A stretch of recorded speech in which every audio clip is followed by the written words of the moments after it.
عليكم ورحمة الله وبركاته.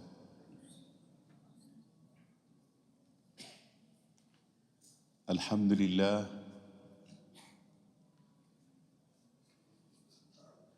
لله رب العالمين حمدا يوافي نعمه ويكافئ مزيده،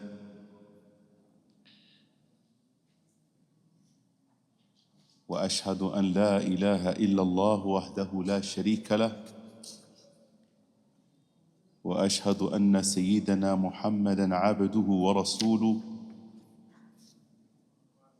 صلى الله وسلم وبارك عليه وعلى آله وأصحابه ومن سار على نهجه إلى يوم الدين. ربنا انفعنا بما علمتنا، رب علمنا الذي ينفعنا، رب فقهنا وفقه أهلنا وقرابات لنا في ديننا مع أهل القتر أنثى وذكر. ربنا علمنا ما ينفعنا وانفعنا بما علمتنا وزدنا علما. إخوة الأماجد، baada ya kumshukuru Mwenyezi Mungu Subhanahu wa Ta'ala na kumsalia na kumsalimia Bwana Mtume Muhammad alayhi salatu wassalam, ni fursa nyingine tena Mwenyezi Mungu Subhanahu wa Ta'ala ametukusanya al-ihya ma baina al-maghrib wal-isha, ili kuhuisha baina ya maghrib na isha, tukitakumbushana katika fiqhi ya madhhab ya al-Imam Shafi'i rahmatullahi alayhi. Na darasa lililopita tulikuwa katika furudhu alwudhu, na tukasema tamko la furudh maana yake ni arkanul wudhu. Mtunzi wa kitabu cha Safinatun Najah ametaka kutumia matamshi tofauti katika sala, kwa sababu katika sala utakuja kuona arkanu sala. Kwa hivyo akapenda kutumia furudhu alwudhu badalan an al-arkan au arkani sala alwudhu. Na tukasema nguzo ya kwanza ni an-niyya, tukapanua maana ya nia na tukataja baadhi ya mazungumzo ambayo yanampitia mara nyingi yule mwenye kutawadha au yule anayeingia katika mlango wa sala, kuwa nia ndio mlango wa pekee ambao utakufungulia wewe katika ibada. Innamal a'malu binniyat wa innama likulli imri'in ma nawa. Na tukaeleza vile vile kuwa nia ni saliha lilmuslimin, nia inakuwa ni sahihi peke yake kwa Waislamu. Kwa hivyo mtu ambaye hajapata bahati ya kuingia katika dini ya Uislamu hana nia. Kwa hivyo lau atatawadha kwa namna tulioeleza, haiwezi kupita udhu wake kwa sababu hana nia. Na siku chache zimebakia, sisi tutaingia katika mwezi mtukufu wa Ramadhan. Wenyewe husema tunafunga solidarity ya Waislamu, kuwaunga mkono, lakini kama atafunga na funga yake ikawa inafanana na saumu yetu, kihakika saumu yake haipiti, kwa sababu haina mlango wa nia, kwa sababu miongoni mwa masharti ya ibada ni nia, na nia miongoni mwa masharti yake ni al-Islam. Kwa hivyo tukasema yule anayesilimu, yani maneno tumeyataja kabla ya hapo, anayesilimu akawa ana josho la lazima, anaposilimu yeye ni lazima aoge, si kwa kuwa amesilimu, ni kwa kuwa anayo deni ya josho la lazima. Kwa sababu hata kama alioga kabla hajasilimu, josho lake lile halikubaliki kwa sababu hakuwa na nia, na kama alitia nia yake haikuswihi, kwa sababu katika masharti ya nia ni Uislamu. Tukapendekeza katika baadhi ya misikiti ambayo mashaallah wanasilimisha, iwe mtu akishajulikana tayari ashabadilika umri wake kutoka katika udogo atufulia, ameingia katika umri wa utu uzima. Sawa ni mwanamke, pengine amepatwa na ada ya mwezi, ambapo akiingiwa katika ada ya mwezi ni lazima aoje kujitahirisha, au ni mwanamume ametokwa na manii kuonyesha alama za puberty, ni lazima aoje. Kwa hivyo madamu alioga na hakuwa Muislamu, lile josho la lazima bado limemganda, bado analo. Kwa hivyo anapokuja hapa kuswali au kusilimu, ni vyema, tumeyataja katika darasa baadhi, ni vyema kama kutapatikana wakati aende akaoge josho la wajibu, yani bimaana akishasilimishwa, akishapiga shahada, ashakuwa Muislamu, aende aoge kuondosha lile josho la wajibu, kisha atawadhe, itaswihi. Lakini makosa tunayoyafanya ni kuwa mtu anapotaka kusilimu tunamtawadhisha, bado hajasilimu, akaingia katika swafu akaswali, bado hajasilimu, kisha baadaye tukamsilimisha. Ina maana itabidi aende atawadhe tena, aswali tena, kwa sababu alikuwa hajaingia katika Uislamu. Na kama anayo deni ya josho la lazima, itambidi aende afanye nini? Akaoge josho la wajibu. Kwa hivyo haya ni katika maana tulikuwa tunayazungumza, miongoni mwa maana ya ania. Nia vile vile tukasema haitaki ataraddud, usiwe na shaka unapoingia katika ibada ya alwudhu ukaanza kutawadha, basi usiwe na jambo la shaka au jambo ambalo linapingana na ania au mambo ambayo kwamba yanaweza kutatiza. Mfano tukasema mtu anatawadha tayari, ashaanza kutawadha, huku anajiuliza niendelee kutawadha ama nisiendelee kutawadha, tayari wewe itabidi uanze tena. Kama uko katika wudhu mkononi, itabidi uanze tena. Na mfano huu tumeusema, tukasema mfano mara nyingi wale wanaokwenda mbio wanatafuta ulimwengu, na sote tuko katika ulimwengu, tutafuta ulimwengu, wala tansa nasibaka mina dunia. Kwa hivyo kuna dakika chache wewe umeambiwa expect a phone call, pengine ni simu unapigiwa wewe ya kujibiwa jawabu kuwa sasa tumekubali application yako. Kwa hivyo mtu katika shauku,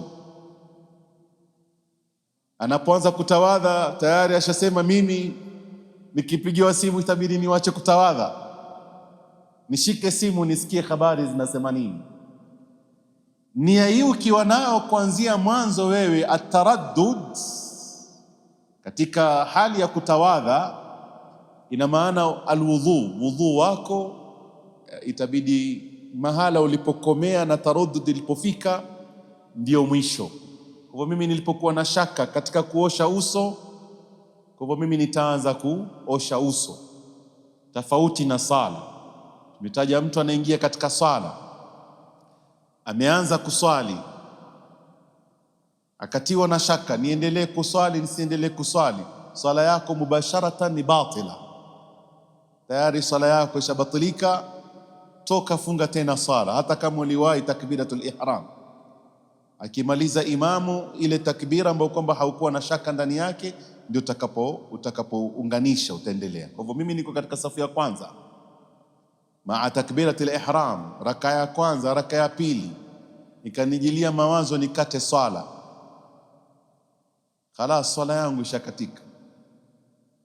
Kwa hivyo ina maana nipige tena takbir, niendelee na swala, raka mbili zishanipita.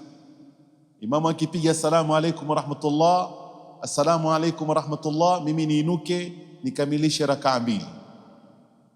Na tukasema mfano ambao kwa unaotupata sana ni mtu kuwa na alwudhu kisha akawa na shaka, je, nina udhu ama sina udhu? Hili pia tukalizungumza. Wewe umetawadha, umekamilisha udhu wako, umeingia msikitini, umekuwa na taraddud, je, ninao udhu ama sina alwudhu? Qaida wanatueleza alyaqinu la yuzalu bishakki. Wewe unakumbuka umetawadha, lakini unashaka kuwa udhu wako upo ama haupo, sheria inakuambia unao udhu. Haya, ninayo udhu, nimeingia katika takbiratul ihram, nimeswali, nimemaliza swala, nimekumbuka nimetengukwa na udhu. Swala yako ikoje? Swala yako iko sawa kwa sababu umeifuata sheria. Lakini tufanye kinyume, umeshindana na sheria. Wewe una shaka, je, nimetengukwa na udhu ama sikutengukwa na udhu?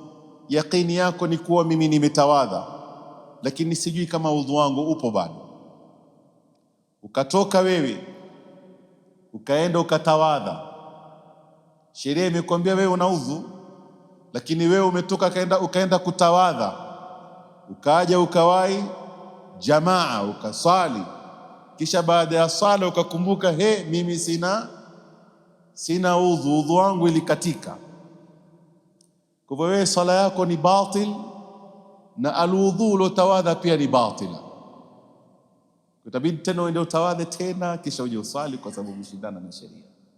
Sheria imekupa nafasi, lakini wewe umeshindana na ile sheria.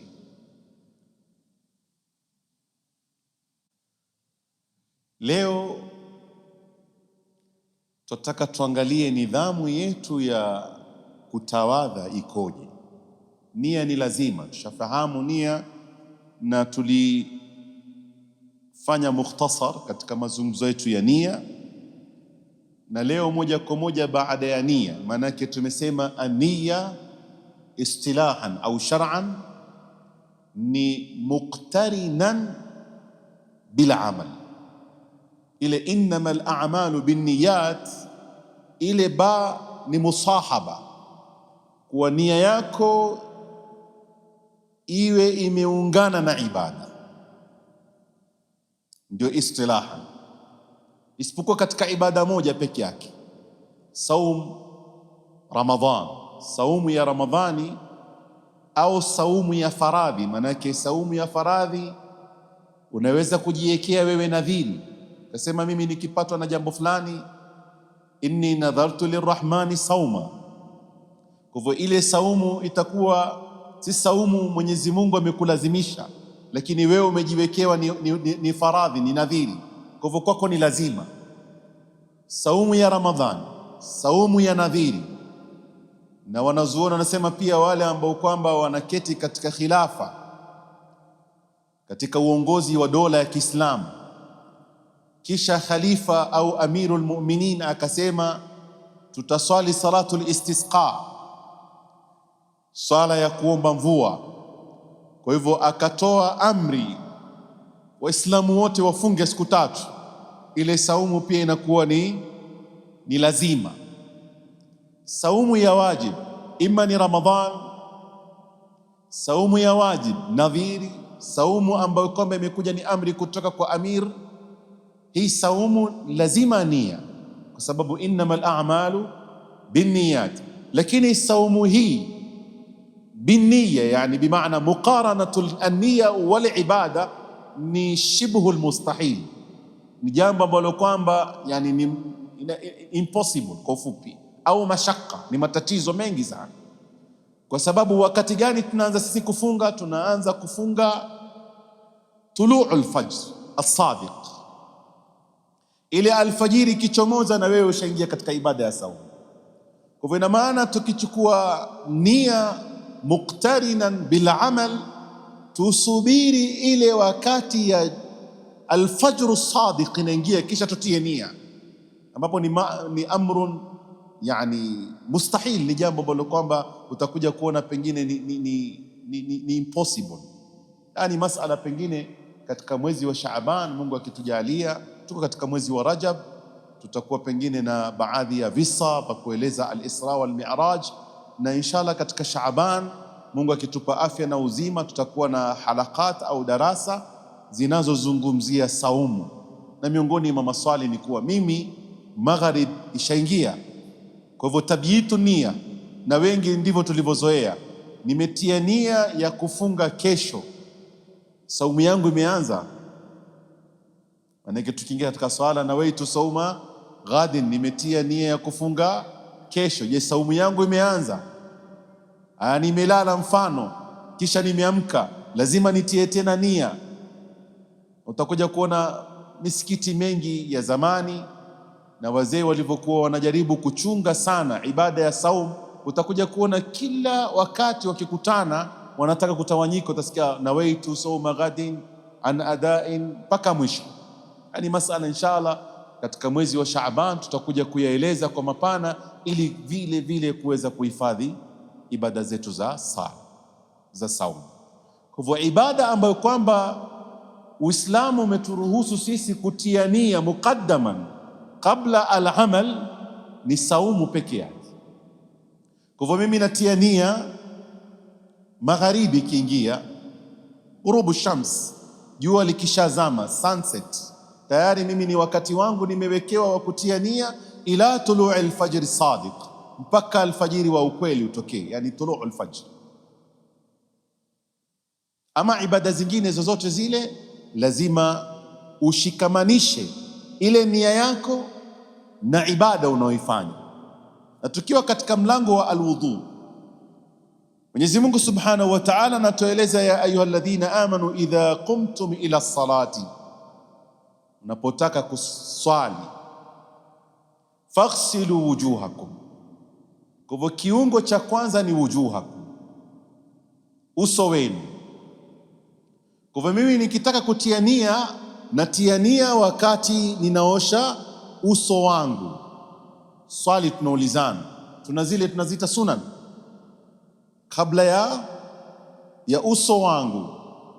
Kuna kuosha alkafain. Mlango huu utakuja kueleza kuhusiana na sunna za alwudhu. Wanazuoni wengine wanasema sunna za udhu ziko zaidi ya 600. Kule kutawadha peke yake, wewe unaweza kutekeleza ibada za sunna peke yake za udhu daraja ya 600. Baadhi wakasema kama Ibn Hajar na wengineo wakasema la, ni 400,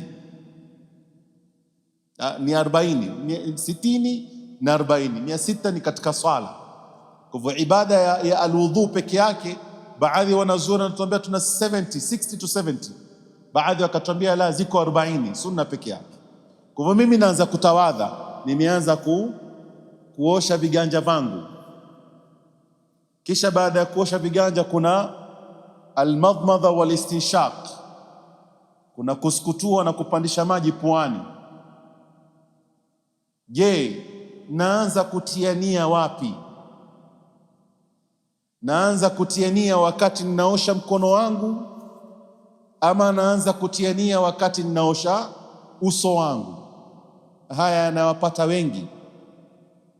Tabaan furudhu alwudhu 6. Ya kwanza ni nia, ya pili ni ghaslul wajhi, kuosha uso. Ikiwa nia waitia katika furudhu alwudhu, utatia katika ghaslu alwajhi, katika kuosha sehemu katika uso wako. Je, mimi nimetia nia wakati ninaosha mikono yangu, viganja vangu, je, nitapata nia ya kuosha uso wangu? Wanazuoni wanasema ikiwa utafanya al-istihdhar, concentration ya nia yako bado ipo, unayo, ila ghasli juz'in min alwajhi, utaipata ile nia. Sikizeni vizuri, mimi nimeanza kuosha mikono yangu, lakini nilipoanza kuosha mikono yangu nimetia tayari nia ya kuosha uso wangu. Lazima ile istihdhar, concentration ya ile nia iwe ni mumtad, imevutika min ghasli al-yadayn ila ghasli juz'in min al-wajh, lakini nitakosa fadhila na thawabu ya kuosha mikono, nitakosa fadhila ya kusukutua, nitakosa fadhila ya kupandisha maji puani, istinshaq. Kwa sababu ikiwa wataka kupata thawabu ya kuosha mikono, pia lazima uzitilie nia.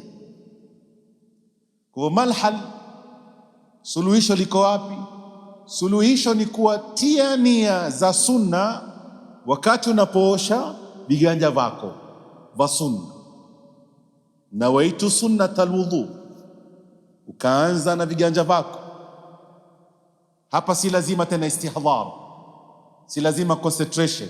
Wewe madamu ushasema kwa mara ya kwanza na mahali pania ni moyo, ukasukutua ukaosha na pua yako, inshallah ya Rab, ukianza kuosha uso wako tia nia sasa, nawaitu fardha alwudhu. Hapo utakusanya baina ya sunna, bimaana utapata thawabu za viganja na viungo vako vya sunna ulivyoviosha, na vile vile utapata uwajibu wa kitendo kile unachokifanya. Tuko pamoja? Nafikiri ili tusichanganyane sana, hili latutosha. Lakini kuna swali moja ambalo ni muhimu. Je, mimi ninapotawadha katika viungo vya faradhi lazima niwe na concentration mpaka nimalize wudhu wangu? Yani mimi natawadha niwe natambua kuwa natawadha mpaka nikamilishe wudhu wangu, ama nikisahau kuwa nimetawadha khalas wudhu wangu haipo? Na hiyo utakuja kuona yatupata mara nyingine pia katika sala. Nawaitu usalli salat al-maghrib, okay, 3 rakaat lillahi ta'ala, Allahu akbar. Nikishaanza kusema bismillahir rahman, nasoma lakini akili yangu haiko. Kwa hivyo nakuja kushtuka, assalamu alaikum, sala imemalizika. Je, swala yangu ipo ama swala yangu ishaondoka kwa sababu akili yangu ilikuwa haimo katika sala? Haya tutakuja kuzungumza baadaye tukifika katika mlango wa sala. Swali letu sasa hivi ni wakati unapotawadha. Mimi natawadha, nishatia nia, nimeosha kiungo changu cha kwanza cha faradhi. Je, natakikana niwe na al-istihdhar ya ile nia mpaka nitakapokamilisha viungo vangu vote? Wanazuona natuambia si sharti istihdhar, lakini kusipatikane ma yunaqidhu an-niyya au ma yunaqidhu al-ibada, kusipatikane jambo ambalo kwamba lagongana na ile ibada yako nusala. Kama mfano tulivyotaja, mimi ninatawadha lakini athna alwudhu nimejiliwa na nitawadhe ama nisitawadhe. Almuhimu mawazo yangu yasije, wewe fikiria utakapofikiria, madamu mawazo yako hayakuja ma yunaqidhu al-ibada, inshallah wudhu wako uko sawa. Lakini ikija nia ambayo kwamba inagongana na ibada yako ile ya alwudhu, itabidi mahala ulipokatisha. Mfano mimi imejaa fikra yangu wakati wa kuosha mikono, nitaanza kuosha mikono. Fikra imekuja wakati naosha miguu yangu, kwa hivyo miguu yangu nitairudia. Tofauti na swala nzima nitairudia. Ama katika alwudhu, wakati yale mawazo yamenijia, ina maana kiungo changu nilichokiosha wakati nilipokuwa na nia niko sawa, kwa sababu sisi katika madhhabi ya Imam Shafi'i at-tartib ni katika arkanul wudhu, lakini almuwala si katika arkanul wudhu, tofauti na madhhab ya Imam Ahmad ibn Hanbal. Imam Ahmad ibn Hanbal kidogo uko tight katika alwudhu. Kwa hivyo almuwala, na almuwala bimaana uoshe kiungo kabla hakija kauka, uoshe kingine. Mfano mimi nimeosha uso, nimetia nia ya kutawadha, nimeosha uso, nimefunga mfereji wangu, nimekwenda mimi kwenye gate kule kuangalia mtu yuaja, uso wangu ushakauka yale maji. Katika madhhabi ya Imamu Shafi'i nitakuja nitaendelea mahali baada ya uso nitaendelea, lakini katika madhhabi ya Imamu Ahmad ibn Hanbal, madamu kiungo chako kimekauka, khalas, utarudia tena, utaiosha, kwa sababu almuwala, lazima uoshe kiungo kabla ya kija kauka kiungo kingine, uoshe kiungo kingine. Ni masala muhimu katika hizi ibada ambazo twaziswali. Tayib, tunapozungumza alwajhu, faghsilu wujuhakum, ni nini uso inaopendelewa katika sheria? Hapa muhimu munisikize vizuri, kwa sababu tunakosea tunapotawadha. Wengi lau tutasimama pale katika mahala pa kutawadha, utakuja kuwaona wengi wadogo wetu na wakubwa wetu hatujui kutawadha, na hii ni dalili ya kuonyesha sala zetu zina matatizo. Kwa hivyo ni nini alwajh? Faksiru wujuhakum. Hapa naomba munisikize kwa makini na muangalie, nitajaribu kufanya some of practical. Alwajh, uso, kwanza kuna urefu wake na kuna upana wake. Urefu wake min manabiti sha'r, kuanzia mwanzo wa nywele zinapomea,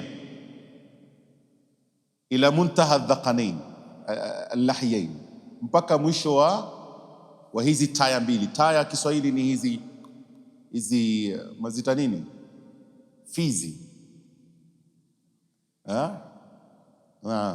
sio? Okay, hii ya mwisho, hii ya chini, hapa chini ni dhaqan, kidevu. Kwa hivyo utakuja kuona shibli moja mkono wako, ukipima moja kwa moja uso wako ushaupima kwa urefu, iona mara moja. Kwa hivyo kipimo cha kwanza alwajh. Kisha upana wake, subhanallah, ni mrefu kuliko urefu wake, ambao min al-udhun, na udhun niangalieni vizuri, utakuja kuona kuna starting point ya sikio lako. Mwenyezi Mungu Subhanahu wa Ta'ala amekuwekea alama hii, ndio mwanzo wa sikio lako, al-udhun ila udhun, kutoka sikio kwenda sikio. Sasa hii ni ndefu, kija kuangalia, sijui mimi nimefanya practice kidogo, nimepima uso wangu, sijui nikipima haikwenda mkono mmoja, nilionyesha mkono na kidogo, sijui yako ikoje, lakini na hakika pia uso wako ni ndefu, huku ni kufupi kuliko huku, yani tul ni fupi kuliko ardhi. Hata katika baadhi wanasema katika vipimo wanavyosema urefu wake ni mfupi kuliko upana wake ni uso. Okay, min hina wanasema watadul udhun, utakuja kuona kuna kitu kimetoka nje hivi cha kuonyesha mwanzo wa sikio lako na mwanzo wa sikio lako. Hizi sehemu inaitwa alwajh. Huu ndio uso. Kisha uso, tukisema faghsilu wujuhakum, kama Qur'ani ilivyotaja, osheni uso wenu. Alghaslu, kuosha, ni saliyanul ma, ni yale maji yatiririke, ni maji yaingie kisha yatiririke, si kupaka maji. Wengi ukija kuona katika mahala pa kutawadha wanajipaka maji, hawaoshi uso wao, wanajipaka mpako, yani hivi. Lakini saliani, maji yatoke hapa yashuke, utie maji yashuke, yateremke. Hiyo ndo alghasl. Kwa hivyo ukishajua mpaka wa nywele zako zaanza wapi mpaka mwisho, na sikio, hiyo ndo inaitwa uso. Kwa hivyo uso wako wote lazima uwe na maji, utiririke maji. Bimaana kuna watu Mwenyezi Mungu Subhanahu wa Ta'ala amewajaalia nywele katika uso, na wanazuoni wamepeleleza wakaja wakaona kuna nywele 10 katika uso. kuna nywele 10 katika uso wa mwanadamu. Nywele za kwanza ni hizi nyusi. Kuna wengine nywele za nyusi ziko mukathaf, yani ni nyingi. Hizi nywele lazima ziingie maji zote, si upaki. Faghsilu wujuhakum ni sehemu katika uso wako. Kwa hivyo nyuso, kama Mungu amekupa nyuso, yani nyusi zako ni nyingi zaidi, hakikisha maji yameingia, yametiririka, yameoshwa yote. Baada ya nyuso kuna kope. Tuelewa kope, sio matamshi ya Kiswahili. Kope zile zinazuia vumbi kuingia katika macho ya mwanadamu. Kuna kope ya juu, kuna kope ya chini. Hizi zote zingiwe na maji. Kuna wale wana nywele zatoka hapa, zingiwe na maji. Kuna wale subhanallah, nywele yao haianzi hapa, utakuja kuona kuna nywele nyingine nyembamba imetoka imekuja hapa. Wanawake huzinyoa hizi, na baadhi ya wanaume huziwacha, ingawa baadhi wanasema si sifa nzuri. Mtu anakuwa na nywele ndefu kidogo mpaka hapa, baadhi ya wenye kuangalia akhlaq wanasema ni watu kidogo mabakhili. Nafikiri hapa Uswahilini wanasema nywele ya uchokozi. Watu wengine wanakuwa wachokozi sana, kwa hivyo ni vizuri kuiondosha.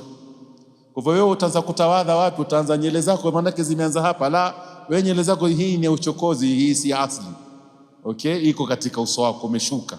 Kwa hivyo kama hautaki kunyoa, lazima hizo nywele uzitie maji kisawasawa, si kuzipaka, uioshe ile maji kama vile unavyoosha uso. Ndio maana faghsilu wujuhakum. Kuna wale mashallah wakishatengeneza masharubu yao, na wao uzitwist zile za huku kando pia. Hizi pia lazima ziingie maji, ziwe na yani ziloweke maji, salianul ma. Kuna wale wanasema kichuzi, kinywa mchuzi. Kuna nywele zingine hapa, zote ni nywele takriban ziko 10. Almuhimu ni nywele ziko 10. Hizi nywele zote lazima ziingie maji. Swali lingine ni kuwa ndevu, na kabla ndevu kuna al-aridhain. Al-aridhain wao wanasema side bands. Mara nyingi ukija kumuona mvulana ameanza kukua, usitengeneze hizi side bands. Hizi side bands ni minal wajhi, ni sehemu katika uso. Kwa hivyo lazima uziloweke maji, lazima maji yaingie vizuri, yaoshwe vizuri. Ndevu minal wajhi pia, kwa sababu alwajhu ni kile kitu mtu akigeuka ugeuka nacho ukamuona, akageuka nacho ukamuona. Kwa hivyo na ndevu pia ni minal wajhi, lakini ndevu ikawa sio lazima uingize maji ndani. Kwa hivyo kishamaliza kutawadha ile uso, kwa wale waliokuwa na ndevu zenyewe ziwe ni mukathaf. Na mukathaf ni ndevu ambao kwamba hauoni ngozi.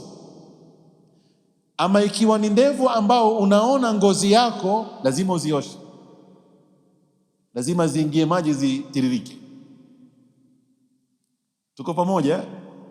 Lakini ikiwa ni ndevu mashallah Mungu amekujalia zenyewe zimejitokeza, hauoni ngozi, ni mukathaf, hizi unazifanyia tausil, utazifanyia hivi, utaosha kisha utazipeleka hivi, yani maji yapite hata yaingie kiasi. Kwa wenyewe Swahili nasema kuasilia maji. Hii ndio wachi, na ndio namna ya kutawadha. Wanawake wajichunge sana wanapotawadha, ilhali wamevaa hijabu yao. Mara nyingi wanaweza wasifike katika watadul udhun, manake mara nyingi masikio yote wameafinika.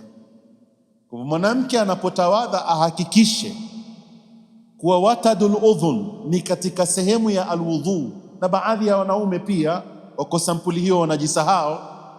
Okay, kwa hivyo ni sehemu ambapo wanatakana waangalie, lakini hususan wanawake wanapotawadha, ikiwa ameweka hijabu yake, mara nyingine inaweza, ikiwa ni mahala pastara na hakuna wanaume, ni vizuri mwanamke aondoshe ile hijabu aweze kupata sehemu nzuri ya kuweza kuosha uso wake, na hii ndio inaitwa faghsilu wujuhakum. Josho la lazima ni josho la kwanza, na josho la kwanza si lazima iwe mara moja, ili pia lieleweke. Mfano, mimi nimechukua maji kwa mara ya kwanza, nimeosha, lakini haijaenea uso wangu mzima. Kwa hivyo josho la pili nikiosha kuenea sehemu ya pili, bado ni josho moja. Kwa hivyo usije ukahesabu ile ya kwanza 1, hii ya pili ukaitia 2, maanake the second and the third one ni sunna, na haiwezekani wewe ukaitakidi josho lako likawa ni sunna, itakuwa udhu wako haiko kamilika. Kwa hivyo mimi nimeosha uso wangu, hakikisha imeenea kila mahali, ndio uhesabu 1. Alafu second na third one si lazima ienee uso wote, kwa sababu alhamdulillah unao udhu wewe wa kwanza, udhu wako wa kwanza ushakamilika. Kwa hivyo unaweza kwenda ukaosha pengine hata mara 3, bora isifike katika hali ya israfu. Okay, na hapo utakuja kuona, na haya utakuja kuyaeleza. Kuna wale wanachukua maji hivi, lakini badala ya kuosha ujipiga nao kwenye uso. Kwa hivyo wale waliokuwa majirani huku wanaona tabu, wanaochukua maji si katika nidhamu na taratibu za kutawadha. Maji ukishachukua kwenye mkono hivi, wengi wanakueleza wanazuoni, unaanza kwenye uso hapo, ukiamimina utaona nateremka, kisha wewe unafanya dalk.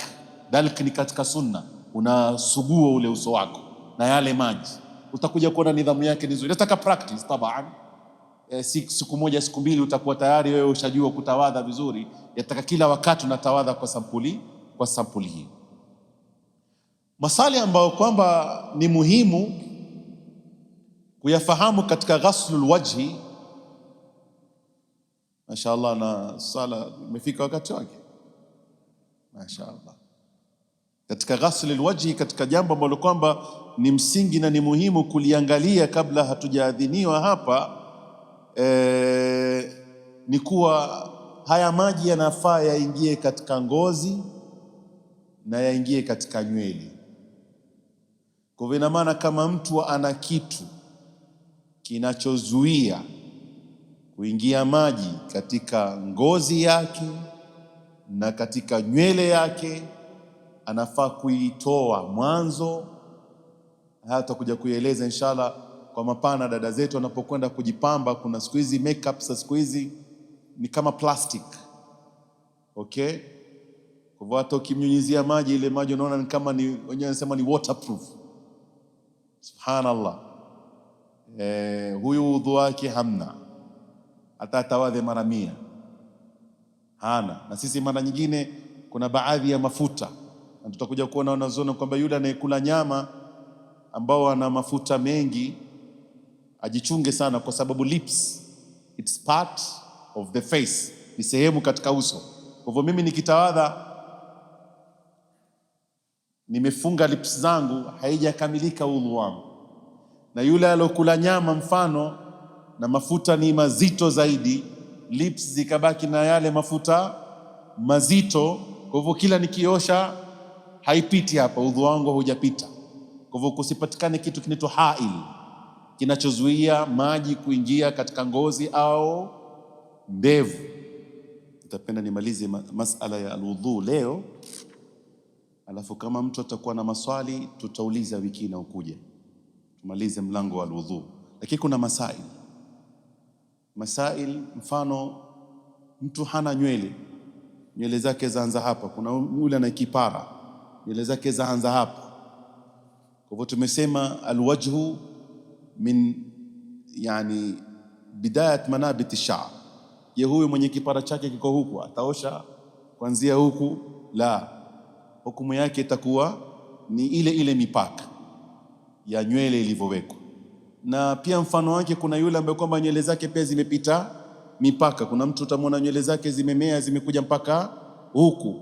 Je, ataosha uso wake kuanzia kwenye macho kushuka chini? La, atarudi juu huku, kwa sababu hizo zote zinatakana zifanywe izala, ziondoshwe, kwa sababu si katika sehemu yao. Je, mwanamke ambaye ana ndevu na anafurahia ndevu zake, na ameziweka shindana na mume wake mfano. Je, huyo vipi? Tumesema alwudhu kwa mwanamume, ndevu zake na hizi zinaita al-aridhan, ikiwa ni mukathaf atazifanyia tawsil, atazifanyia hivi. Lakini kama ni ghairu mukathaf, bimaana khafif, ziko light kidogo, unaweza kuona ngozi yake, atazifanyia isal alma, maji yatamimina, yataingia. Ikiwa mwanamke ana ndevu na hataki kunyoa ndevu zake, huyu ni tofauti. Kwa hivyo ndevu zake zikiwa ni mukathaf, hatopewa hukumu ya mwanamume kuwa yeye atafanya tu kuwasilia maji. Yeye lazima yale maji yaingie ndani, yapate ngozi na vile vile yapate nywele zake, ndevu alizoziweka, kwa sababu sheria haimwambii mwanamke aweke ndevu. Sheria imemwambia mwanamume aweke ndevu. Ni masala nafikiri tutakana leo tuzungumze, ndevu ni ipi? Manake kuna watu wanateta sana, ndevu ni ipi na saizi ya ndevu ni gani? Hii pengine katika siku zinazokuja tutakuja kueleza. Kuna wale ndevu zao ziko hivi, kwa hivyo wale ambao kwamba ndevu zao ziko hapa, wanamuona mtu ambaye kwamba ndevu zake ni kidogo, wewe ufai kusalisha kwa sababu unakata ndevu. Ni masala fiqhia, lakini wengine wamekuja kuyatia katika aqida lilasaf. Kwa hivyo mtu anamtoa pia katika ahkam sharia kwa sababu ya ndevu. Lakini tutakuja kuangalia hizi ndevu za Mtume zilikuwa kiasi gani, kama mfano wa nywele pia tutakuja kueleza. Maanake katika maswali niloulizwa mwaka jana ni kuhusiana na nywele, lakini tukifika katika suala la nywele kichwa tutazungumza. Hii sehemu ya uso nafikiri itanitosha. Kisha faghsilu wujuhakum wa aydiyakum ila almarafiq, osheni uso wenu na muoshe mikono yenu ila almarafiq. Alyad katika lugha ni min ras alasabi' ila alraqaba. Mkono kilugha, ukizungumza Kiarabu, ukisema mkono huwa ni kuanzia vidole vako mpaka katika bega lako, huu ndio mkono.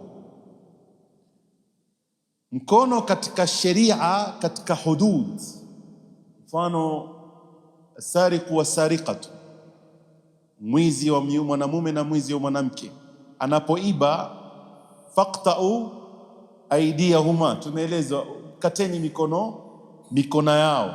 Mikono katika hudud ni hapa koo, ni hii koo. Kiswahili sijui utasema nini, Kizungu mwasemaje? Haya, Kizungu mtachukua kwa ndugu yangu hapa, lakini hii ni koo katika lugha ya Kiarabu. Katika hukumu ya yule aloiba, ikifika mipaka au kiwango, maana kuna viwango fulani akishachukua, sheria inamhukumu huyo akatwe mkono wake ni hapa. Ama fil fiqhi, katika fiqhi, katika suala la alwudhu, alyad ni ila mafauqa mirfaqain, hapa juu yake kidogo. Okay, faghsil wujuhakum wa aydiyakum ila almarafiq. Na tutakuja kuona wanazuoni wengi wa alfiqhi wanakuambia ukiwa utaosha mkono basi changanya na aladd. Add ni waita vipi hii? Mmoja nilimuuliza akaniambia ni nguvu. Kiswahili na Kiarabu na Kizungu almuhimu. Okay, hii ni elbow sio, lakini juu ya elbow ni nini? Hapa mahali jamaa wanakwenda kufanya muscle zao. Okay, Kiswahili muita vipi? Haya, tutafanya mtala. Kwa hivyo ukitawadha unaosha, na tukizungumza kuosha uso tulivyozungumza iwe ni nywele na ngozi yake. Kwa hivyo na mkono wako, hata kama una nywele nyingi, lazima kupatikane salian, maji yaingie katika ngozi na yaweze kuosha.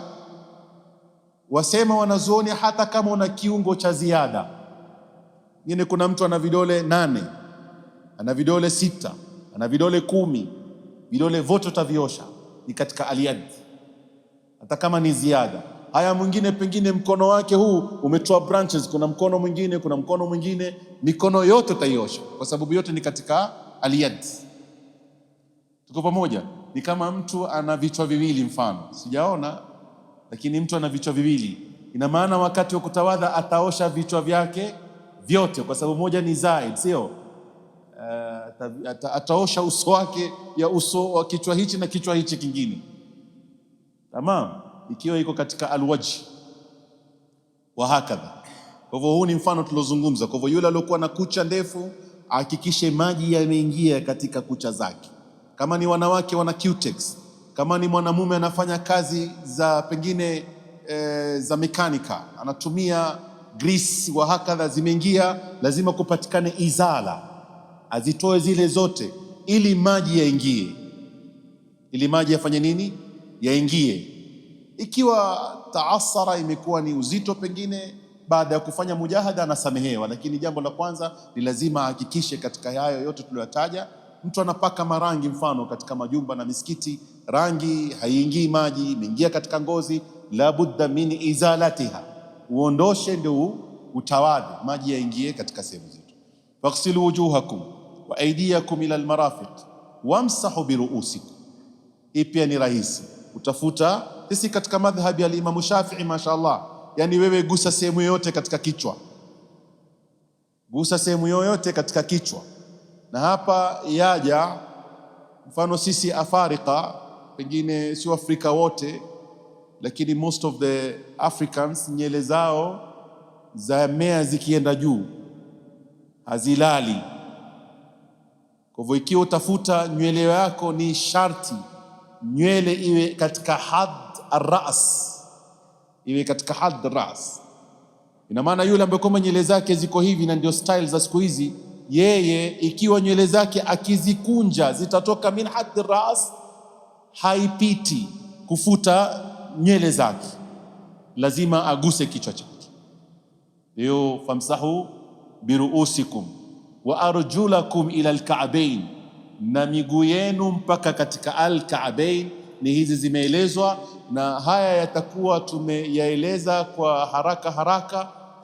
Swala nzima linalofungamana na alwudhu, tumesema alfardhu alawwal an-niyya, alfardhu thani ghaslu alwajhi, alfardhu thalith ghaslu alyadaini ila almirfaqain, alfardhu arrabi' mas ba'd ar-ras, ni kufuta chochote katika kichwa. Kisha fardhu alkhamis ghaslu arrijlain ila alka'bain, na kisha asadis katika madhhabi ya Imam Shafi'i ni at-tartib, yani utoke kwa mpangilio, nia muqtarinan bi ghasli juz'in min alwajhi wa hakadha ila akhiriha. Hapa tutakuwa tumetosheka. Kesho, wiki inayokuja, tunataka tuangalie kufuta socks. Tumeona tuiweke katika babil wudhu, na mlango huu utakuja ulama wanazungumza ni mashu alal khuffain. Je, al-khuf ni soksi na masharti yake ni gani, ili tusije tukaingia katika ibada twaswali na kumbe hatuna swala. Mwenyezi Mungu Subhanahu wa Ta'ala tujalie min alladhina yastami'una alqawla fayattabi'una ahsana. Allahumma ya man waffaqa ahla alkhairi lilkhairi wa aanahum alayhi waffiqna lima tuhibbuhu wa tarda 'anna alayhi. Wassalamu alaykum wa rahmatullahi wa barakatuhu wal afwa.